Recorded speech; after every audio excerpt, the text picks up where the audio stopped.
अस्सलाम वालेकुम dear viewers, मैं हूं Waheed Wazir. Welcome to my YouTube channel. तो इस वीडियो में हम डिस्कस करने वाले हैं कैलस। ये जो टर्म है ये हम प्लांट टिश्यू कल्चर में बार बार यूज करते हैं। तो कैलस क्या है, पहले हम कैलस को डिफाइन करते हैं। A mass of undifferentiated cells is called callus और an undifferentiated group of cells is called callus or an unorganized mass of cells is called callus। ये सब कैलस के डिफिनेशन है। तो कैलस क्या है, दो तरह के सेल्स होते हैं, डिफरेंशिएटेड और specialised cell and undifferentiated cells. जो डिफरेंशिएटेड सेल्स होते हैं वो स्पेसिफिक फंक्शन को परफॉर्म करती हैं। जो अनडिफरेंशिएटेड सेल्स होते हैं उसका कोई स्पेसिफिक फंक्शन नहीं होता, लेकिन उसमें डिवाइड होने की एबिलिटी होती है, वो डिवाइड होते हैं। तो कैलस क्या है, कैलस मास होती है अनडिफरेंशिएटेड सेल्स की। यानी कैलस के जो सेल्स होते हैं उसका कोई स्पेसिफिक फंक्शन नहीं होता, लेकिन उसमें डिवाइड होने की एबिलिटी होती है। तो प्लांट टिश्यू कल्चर में जो एक्स प्लांट होता है, एक्स प्लांट का वो पार्ट होता है, वो पीस होता है, वो टुकड़ा होता है जिसको हम टिश्यू कल्चर में यूज करना चाहते हैं, ग्रो करना चाहते हैं। तो प्लांट टिश्यू कल्चर में जो एक्स प्लांट होता है वो कैलस में डिवेलप हो जाता है। मैं एग्जांपल देता हूं। सपोज कर ले कि ये मेसोफिल सेल्स हैं और इसको हम टिश्यू कल्चर में यूज करना चाहते हैं, ग्रो करना चाहते हैं, यानी ये एक्स प्लांट है। अब ये जो मेसोफिल सेल्स हैं ये तो स्पेशलाइज्ड सेल हैं, डिफरेंशिएटेड सेल्स हैं। ये मेसोफिल सेल्स लीफ में स्पेसिफिक फंक्शन को परफॉर्म करती हैं, स्पेशलाइज्ड फंक्शन को परफॉर्म करती हैं।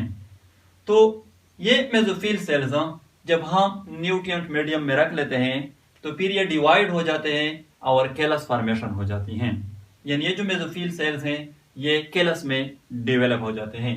अब ये जो कैलस है ये तो मास होती है अनडिफरेंशिएटेड सेल्स की। तो ये मेसोफिल सेल्स जब एक बार कैलस में डिवेलप हो जाते हैं फिर इसमें स्पेशलाइज्ड फंक्शन परफॉर्म करने की एबिलिटी खत्म हो जाती है। यानी ये सेल्स स्पेशलाइज्ड फंक्शन को लॉस कर लेती हैं।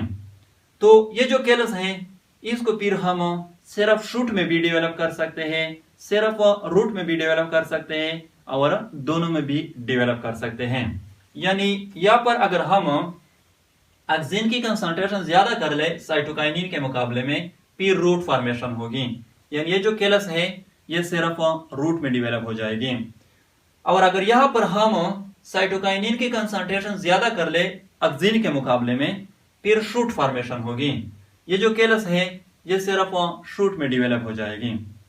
और अगर यहाँ पर हम ऑक्सीजन एंड साइटोकाइनिन की कंसंट्रेशन इक्वल कर लें फिर यहाँ पर रूट एंड शूट दोनों डेवलप हो जाएंगे। यानी कैलस जो है ये रूट एंड शूट दोनों में डेवलप हो जाएगी। अब यहाँ पर मैं आप लोगों को एक और बात भी बताता चलो। जो एक्स प्लांट होता है, यहाँ पर मैंने mesophyll cells as an example लिया है। तो ये जो मेसोफिल सेल्स हैं इसको हम कंप्लीट प्लांट में डायरेक्टली डेवलप कर सकते हैं। यानी टू पॉसिबिलिटीज हैं। ये जो मेसोफिल सेल्स हैं, मेसोफिल सेल्स कोई भी एक्स प्लांट आप लोग ले सकते हैं। यहाँ पर मैंने mesophyll cells as an example लिया है। तो ये जो मेसोफिल सेल्स हैं इसको हम टिश्यू कल्चर के थ्रू डायरेक्टली कंप्लीट प्लांट में भी डेवलप कर सकते हैं और इस मेसोफिल सेल्स को कैलस में भी डेवलप कर सकते हैं और कैलस जो है इसको पूरा प्लांट में डेवलप कर सकते हैं। अब यहाँ पर सवाल ये पैदा होता है कि अगर ये सेल्स हम डायरेक्टली कंप्लीट प्लांट में डेवलप कर सकते हैं तो कैलस फॉर्मेशन क्यों जरूरी है।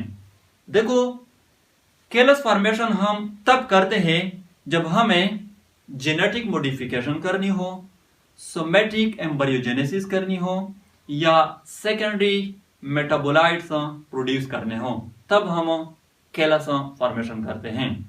तो कैलस जो है ये क्या है, अनडिफरेंशिएटेड ग्रुप होती है किस चीज की, सेल्स की। तो ये था कैलस। आई होप आप लोगों को वीडियो अच्छी लगी होगी। Thank you.